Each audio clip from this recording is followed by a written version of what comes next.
Hello friends, welcome to S M study point. Friends, আজকে আমরা আলোচনা করব জিওগ্রাফি থেকে টেট 2।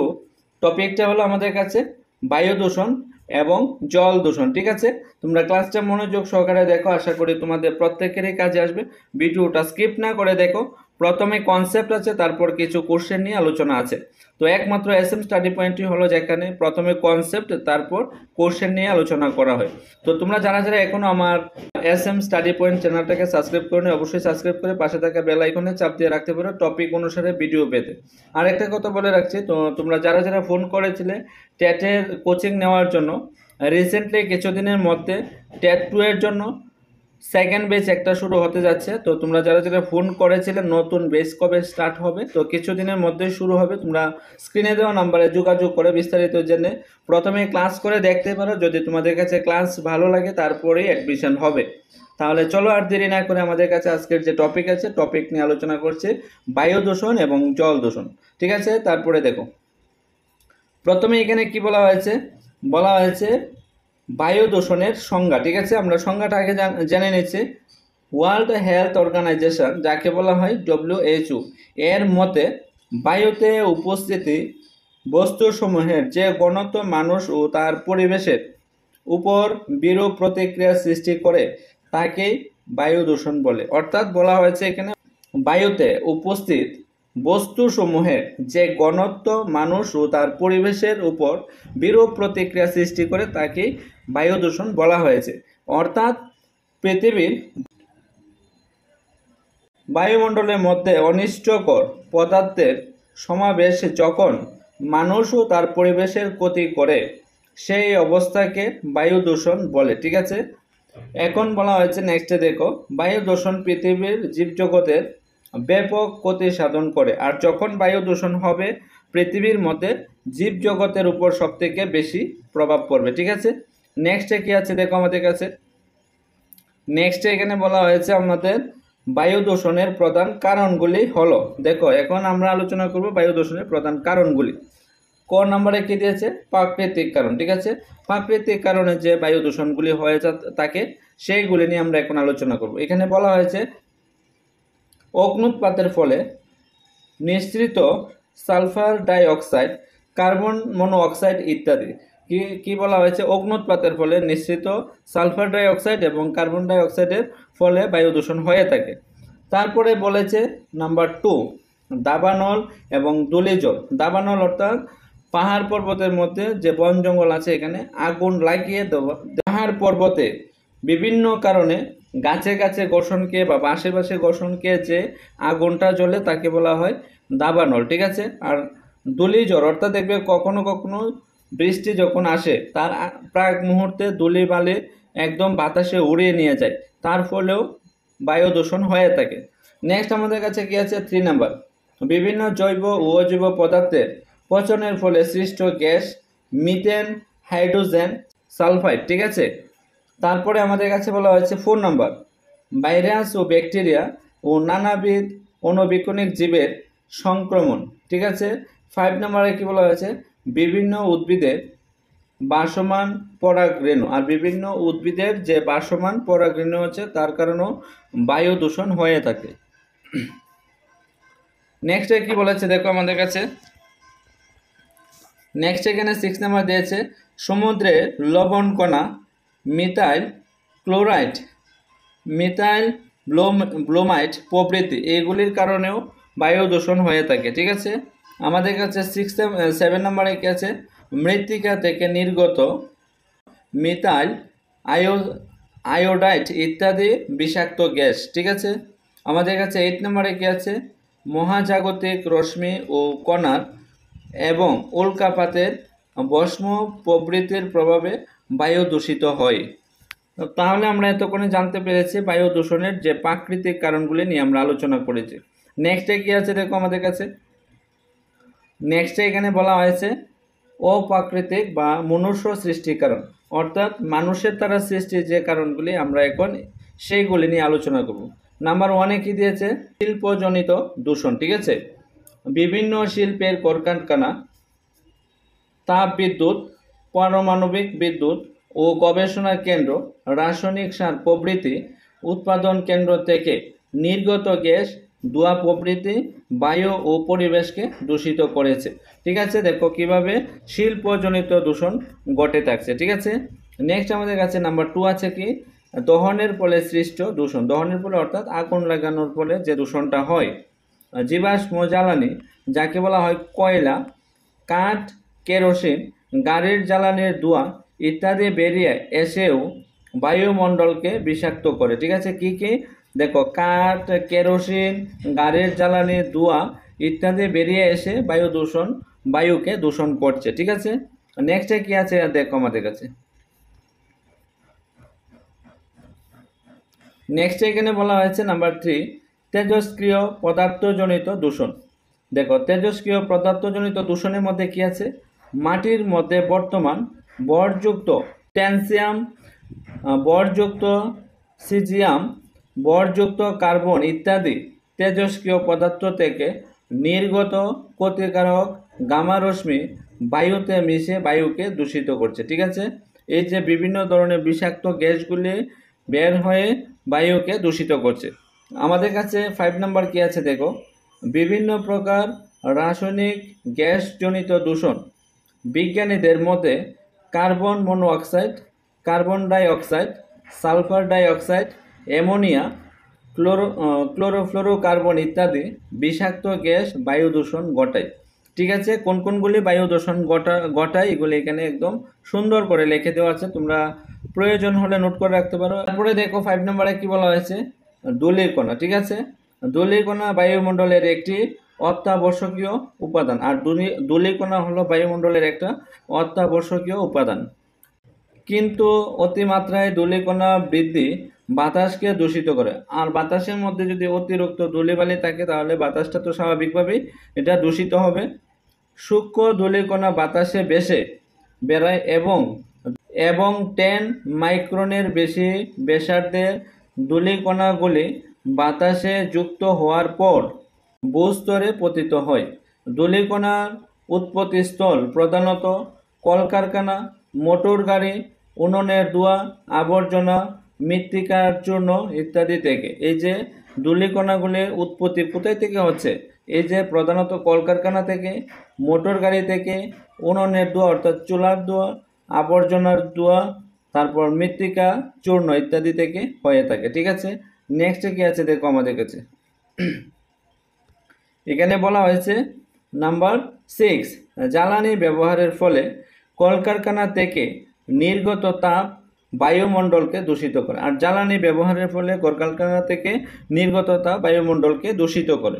নাম্বার 7, কলকারখানা ও খনি থেকে উদ্ভিদ বস্তুসমূহ বায়ুকে দূষিত করে। ঠিক আছে, নাম্বার 8, আণবিক খনিজের ব্যবহার বায়ুকে দূষিত করে তোলে, আর আণবিক বায়ুর ব্যবহার বায়ুকে দূষিত করে তোলে।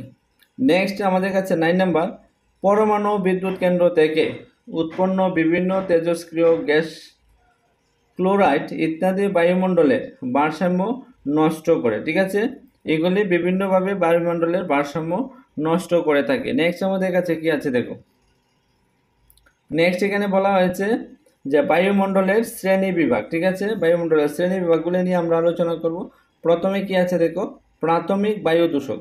যে প্রথমত বায়ু দূষকটা কিভাবে হয়, যে সমস্ত বায়ু দূষক সরাসরি বায়ুকে দূষিত করে তাকে প্রাথমিক বায়ু দূষক বলে, আর যে বায়ু দূষকটা একদম সরাসরিভাবে বায়ুটাকে দূষণ করছে এটাকে বলা হয় প্রাথমিক বায়ু দূষক। ঠিক আছে, যেমন carbon monoxide, sulphur die oxide, carbon die oxide, nitrate oxide ইত্যাদি। ঠিক আছে, নেক্সট আমাদের কাছে কি আছে, গৌণ বায়ু দূষক।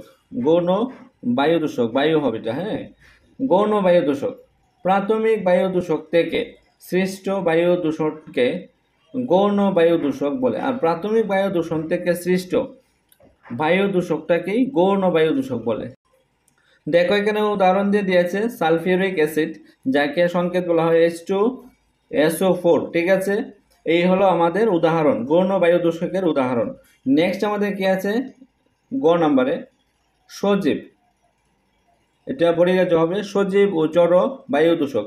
সজীব ও জড় বায়ু দূষক। সজীব বায়ু দূষণের মধ্যে বিভিন্ন ব্যাকটেরিয়া, ভাইরাস, পরাগরেণু এবং জড়বায়ু দূষকের মধ্যে বিভিন্ন গ্যাস, রাসায়নিক যৌগ এবং এরোসেল, ধূলিকণা ইত্যাদি উল্লেখযোগ্য। ঠিক আছে, নেক্সট কি আছে দেখো আমাদের কাছে। নেক্সট এখানে বলা হয়েছে প্রত্যক্ষ প্রভাব। ঠিক আছে, এটার যে প্রভাব থাকবে, প্রত্যক্ষ যে প্রভাবগুলি কি আছে দেখো। নাম্বার 1-এ দিয়েছে দীর্ঘকাল বায়ু দূষণের মধ্যে থাকলে মানুষের হৃদরোগ, ক্যান্সার, ফুসফুসের রোগের আক্রান্ত হয়। ঠিক আছে, অনেক সময় ধরে যদি আমি বায়ু দূষণের মধ্যে থাকতে থাকি তাহলে কি কি হবে, হৃদরোগের আশঙ্কা বেড়ে যাবে, ক্যান্সার হবে, তারপর ফুসফুসের রোগের আক্রান্ত সংখ্যা বাড়তে থাকবে। নেক্সটে কি আছে দেখো আমাদের কাছে 2 নম্বর, মস্তিষ্কের বিকৃতি দেখা দেয়। মস্তিষ্কের বিকৃতি দেখা দিবে। ঠিক আছে, পাগলামি করা আর কি। তারপর 3 নাম্বার, চর্মের উপরও যথেষ্ট প্রভাব ফেলবে এবং শরীরের স্কিনের উপর অনেকটা প্রভাব ফেলবে। তারপরে আমাদের কাছে এখানে 4 নাম্বার, চোখের রেটিনাকে আক্রান্ত করে। ঠিক আছে, চোখের যে রেটিনা আছে রেটিনাকেও আক্রান্ত করবে। নাম্বার 5, নাম্বার 5-এ কি আছে, ফ্লোরাইডের দূষণে দাঁত ও অস্থির ক্ষতি হয়।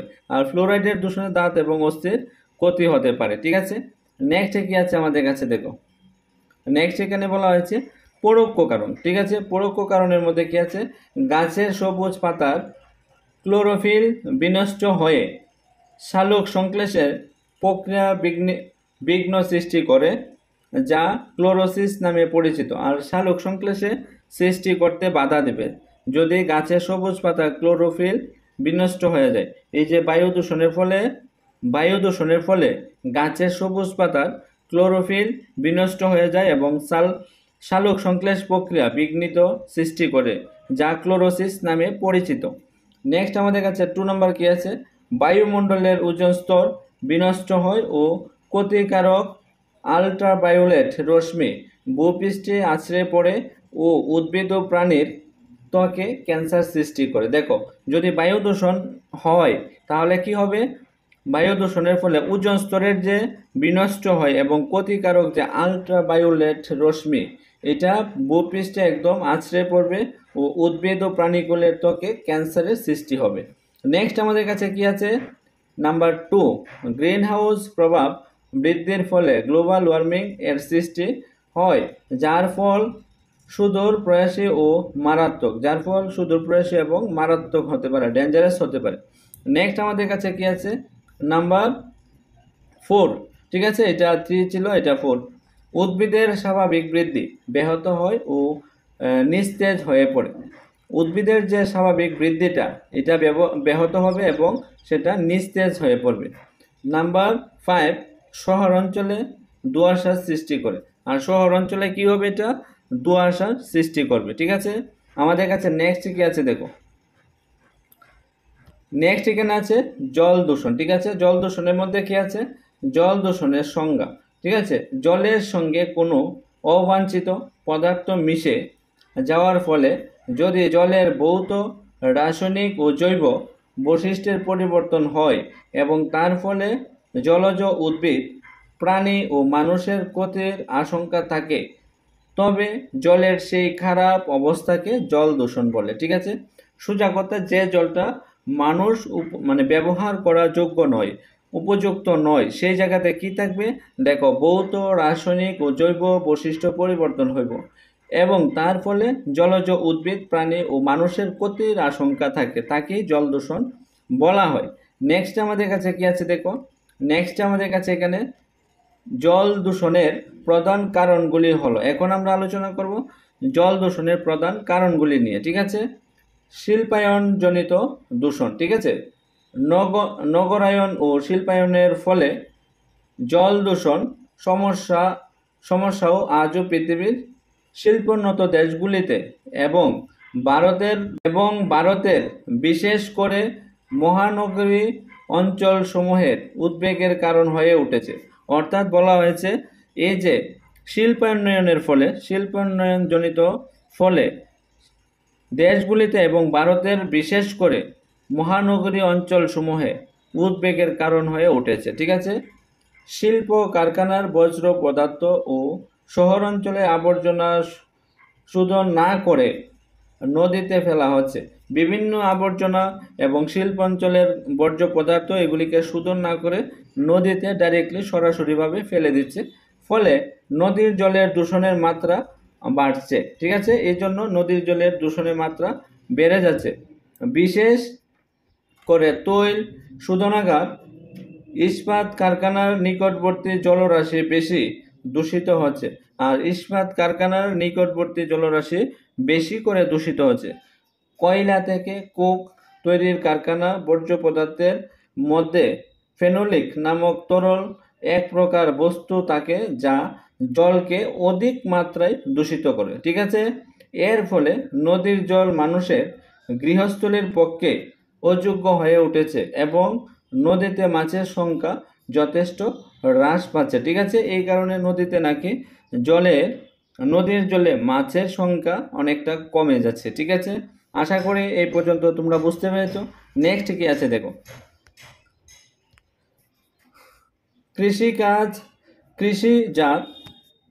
কৃষিজাত আবর্জনা। ঠিক আছে, এছাড়া গ্রামাঞ্চলে কৃষিকার্যে ব্যবহৃত বিভিন্ন রাসায়নিক পদার্থ বৃষ্টির জল দ্বারা বাহিত হয়ে মাটির নিচে ও গভীর জলস্তরে পৌঁছে জল দূষণ ঘটাচ্ছে। ঠিক আছে, পশ্চিমবঙ্গের মালদা, মুর্শিদাবাদ, নদিয়া, উত্তর ও দক্ষিণ 24 পরগনা, হাওড়া, হুগলি, বর্ধমান জেলায় কোনো কোনো এলাকায় আর্সেনিকের হার অস্বাভাবিক মাত্রায় বৃদ্ধি পেয়েছে। যে জায়গাগুলির নাম বলেছি এখানে মালদহ, মুর্শিদাবাদ, নদিয়া, উত্তর দক্ষিণ 24 পরগনা, হাওড়া, হুগলি, বর্ধমান জেলায় কোনো কোনো এলাকায় আর্সেনিকের পরিমাণ অস্বাভাবিক অর্থাৎ মাত্রা থেকে অতিরিক্ত মাত্রায় বৃদ্ধি পেয়েছে। পশ্চিমবঙ্গের জেলাগুলিতে জলে আর্সেনিকের মাত্রা স্বাভাবিকের চেয়ে কত 15 থেকে 16 গুণ বেশি। এদের 15 থেকে 16 গুণ বেশি আছে। নেক্সট কি আছে দেখো আমাদের কাছে, নেক্সট আছে আমাদের কাছে এখানে 3 নম্বর পয়েন্ট, বৃক্ষ কেটে ফেলা বা ছেদন। অনেক সময় বনাঞ্চলে অপরিকল্পিতভাবে গাছ কেটে ফেলা হয়।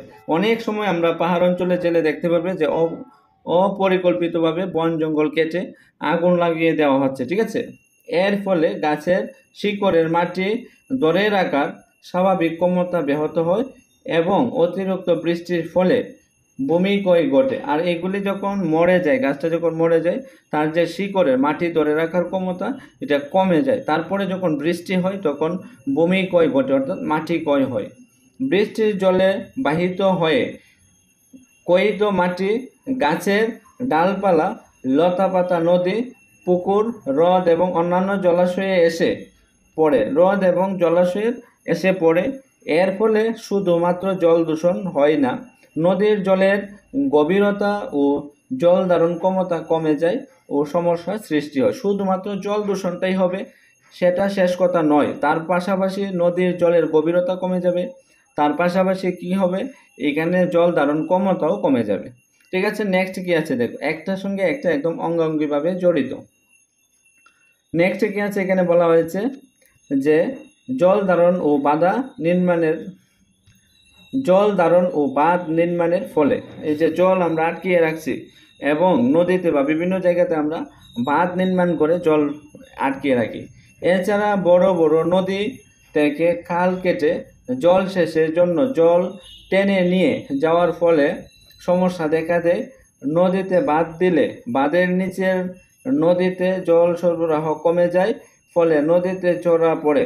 আর যে জায়গাতে বাঁধ দেওয়া হবে তার পেছনে উল্টো দিকে কি হবে, নদীতে জলের পরিমাণ কমে যাবে এবং ফলে নদীতে চর পড়বে, অর্থাৎ বালুর যে বিশাল বড় স্তর পড়ে।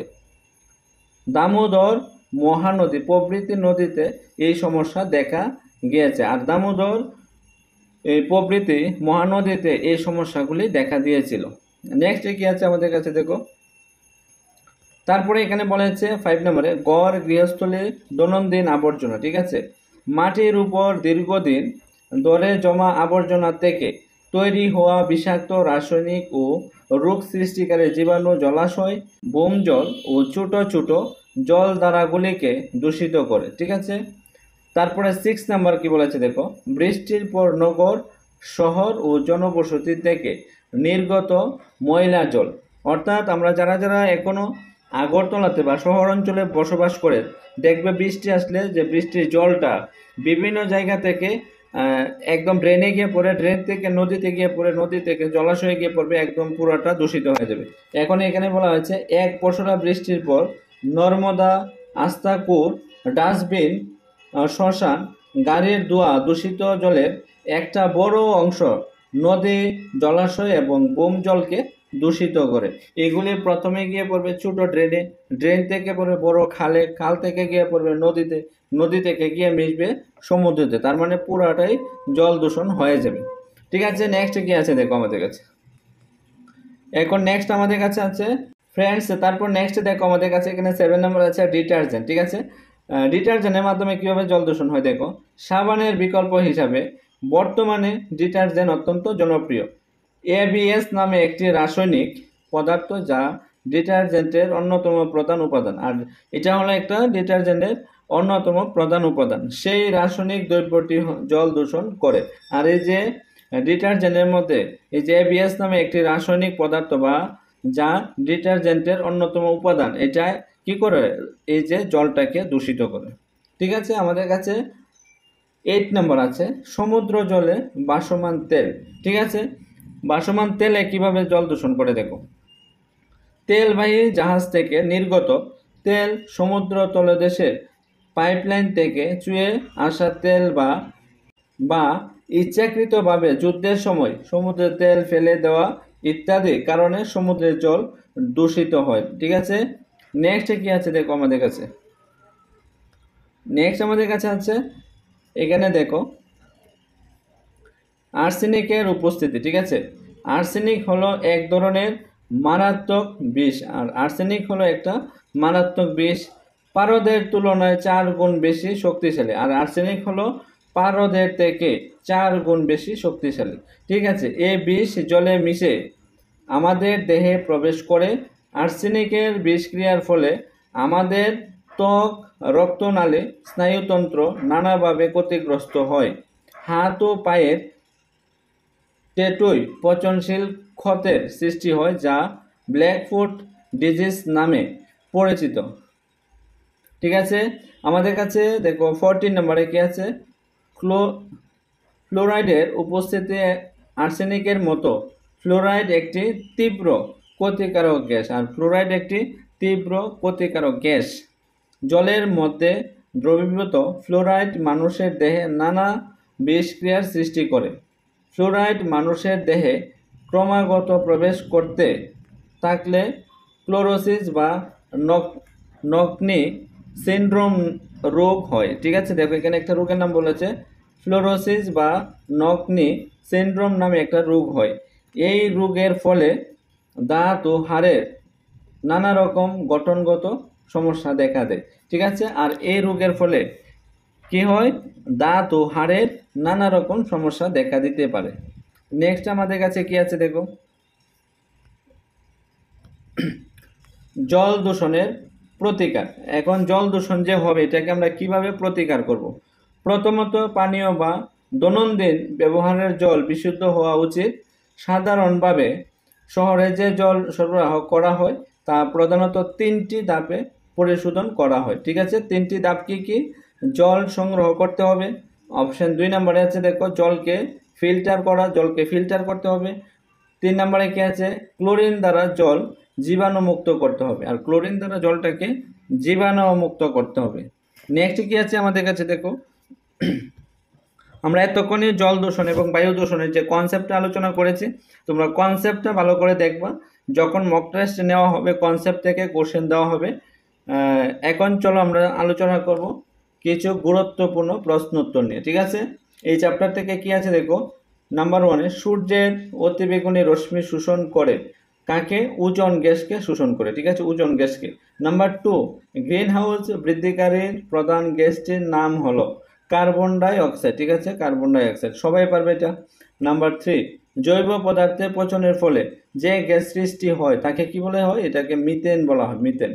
নাম্বার 4, অগ্নুৎপাত বা ভূমিকম্পের ফলে সৃষ্ট গ্যাসের নাম হলো সালফার ডাইঅক্সাইড। সালফার ডাইঅক্সাইড, ঠিক আছে। নেক্সটে কি আছে আমাদের কাছে দেখো, নেক্সট এখানে আছে নাম্বার 5, সারা বিশ্বে পরিবেশ দিবস পালিত হয়, এটা হবে 5 জুন হবে, ঠিক আছে। 5 জুন হবে বিশ্ব পরিবেশ দিবস, ঠিক আছে, 5 জুন। নেক্সট কি আছে আমাদের কাছে 6 নাম্বার, ভারতে ভূমি সংরক্ষণ গবেষণা তৈরি করা হয়েছে দেরাদুন, এটা কোন জায়গাতে? দেরাদুনে। 7 নাম্বার, 1990 থেকে 2000 সালের মধ্যে বায়ুমণ্ডলের তাপমাত্রা বৃদ্ধি পেয়েছে 1 ডিগ্রি সেন্টিগ্রেড, ঠিক আছে, 1 ডিগ্রি সেন্টিগ্রেড। 8 নাম্বার, জল দূষণ রোধের জন্য water prevention and control of pollution act চালু করা হয়, এটা হবে 1974 সালে, 1974 সালে। নেক্সট কি আছে আমাদের কাছে দেখো, নেক্সট আমাদের কাছে আছে 9 নাম্বার, যে সমস্ত বায়ু দূষক সরাসরি বায়ুকে দূষিত করে তাকে বলা হয় প্রাথমিক বায়ু দূষক, ঠিক আছে। নেক্সট কি আছে দেখো আমাদের কাছে 10 নাম্বার, গ্রিন হাউস এফেক্টের জন্য দায়ী কার্বন ডাই অক্সাইড, ঠিক আছে, কার্বন ডাই অক্সাইড হলো গ্রিন হাউস এফেক্টের জন্য দায়ী। 11 নাম্বার, গ্রিন হাউস বৃদ্ধিকারী 2টি গ্যাসের নাম লেখো। এখানে বলা হয়েছে কার্বন ডাই অক্সাইড এবং সালফার ডাই অক্সাইড, এই দুইটা হলো গ্রিন হাউস এফেক্টের জন্য দায়ী দুইটা গ্যাসের নাম। নেক্সট কি আছে আমাদের কাছে দেখো, এখানে হলো 12 নম্বর, বায়ুমণ্ডলে ওজোন গ্যাসের গুরুত্ব কি? এটা হবে ওজোন গ্যাস সূর্য থেকে আগত অতিবেগুনি রশ্মি শোষণ করে পৃথিবীর জীবকুলকে রক্ষা করে, ঠিক আছে। 13 নম্বর কি আছে দেখো, শক্তি উৎপাদন কেন্দ্র থেকে নির্গত 2টি গ্যাসের নাম করো, ঠিক আছে, এটা হবে সালফার ডাই অক্সাইড এবং নাইট্রোজেন ডাই অক্সাইড। 14 নম্বর, জল দূষণ প্রতিরোধের জন্য সরকার কত সালে কি উদ্যোগ নিয়েছিল? এটা হবে জল দূষণ প্রতিরোধের জন্য সরকার 1985 সালে সেন্ট্রাল গঙ্গা অথরিটি, ঠিক আছে, নামক একটি সংস্থা গঠন করেছিল। সেন্ট্রাল গঙ্গা অথরিটি নামে একটি সংস্থা গঠন করা হয়েছিল 1985 সালে, ঠিক আছে। নেক্সট কি আছে দেখো আমাদের কাছে, পৃথিবী জুড়ে উষ্ণতা, ঠিক আছে, উষ্ণতার ক্রমবর্ধমান অবস্থাকে বিজ্ঞানীরা নাম দিয়েছেন, এটা হবে জল দূষণ প্রতিরোধের জন্য সরকার 1985 সালে সেন্ট্রাল গঙ্গা অথরিটি নামক একটি সংস্থা গঠন করেছিলেন, ঠিক আছে। নেক্সট আমাদের কাছে কি আছে, ভারতের কোথায় কোথায় ভূমি সংরক্ষণ গবেষণা তৈরি হয়েছিল, করা হয়েছে? ভারতের দেরাদুনে, কোটা, আগ্রা, চণ্ডীগড়, যোধপুর প্রভৃতি স্থানে ভূমি সংরক্ষণ গবেষণা তৈরি করা হয়েছে, ঠিক আছে। 17 নাম্বার, কোন তারিখে সারা বিশ্বে পরিবেশ দিবস পালিত হয়? 5 জুন সারা বিশ্বে পরিবেশ দিবস পালিত হয়, ঠিক আছে। নেক্সট কি আছে দেখো আমাদের কাছে, এখানে বলা হয়েছে WHO এর পুরো নাম কি? এটা হবে WHO এর পুরো নাম হলো ওয়ার্ল্ড হেলথ অর্গানাইজেশন, ঠিক আছে। 19 নাম্বার, 2টি প্রাথমিক বায়ু দূষকের উদাহরণ দাও, ঠিক আছে। 2টি প্রাথমিক বায়ু দূষক হলো কার্বন ডাই অক্সাইড ও সালফার ডাই অক্সাইড, ঠিক আছে। নেক্সট কি আছে দেখো, নেক্সট আমাদের কাছে আছে এখানে বলা হয়েছে 2টি গৌণ বায়ু দূষকের উদাহরণ দাও, এটা হবে 2টি গৌণ বায়ু দূষক হলো সালফিউরিক অ্যাসিড ও পারঅক্সি অ্যাসিটাইট নাইট্রেট, ঠিক আছে। 20 নাম্বার কি আছে, জলাভূমি অঞ্চল বা জৈব পদার্থের পচনের ফলে কোন গ্যাস সৃষ্টি হয়? এটা হবে জলাভূমি অঞ্চল বা জৈব পদার্থের পচনের ফলে মিথেন গ্যাস সৃষ্টি হয়, ঠিক আছে, মিথেন গ্যাস সৃষ্টি হয়েছিল। ফ্রেন্ডস, এই ছিল আমাদের জল দূষণ এবং বায়ু দূষণ থেকে কনসেপ্ট, তারপর কিছু কোশ্চেন নিয়ে আলোচনা। আশা করি তোমাদের কাছে ক্লাসটা ভালো লাগবে এবং যারা যারা ভিডিওটা দেখেছো তোমাদের কাছে যদি ক্লাসটা ভালো লেগে থাকে অবশ্যই লাইক, কমেন্ট এবং শেয়ার করে অন্যদেরকেও পেতে সাহায্য করবো। এবং নেক্সট টাইম আরও ভিডিও পেতে এখনও যারা যারা চ্যানেলটাকে সাবস্ক্রাইব করে নিও অবশ্যই সাবস্ক্রাইব করে পাশে থাকা বেল আইকনে চাপ দিয়ে রাখতে পারো একদম টপিক অনুসারে ভিডিও পেতে। তাহলে তোমরা সবাই ভালো থাকবা, সুস্থ থাকবা, বাই বাই।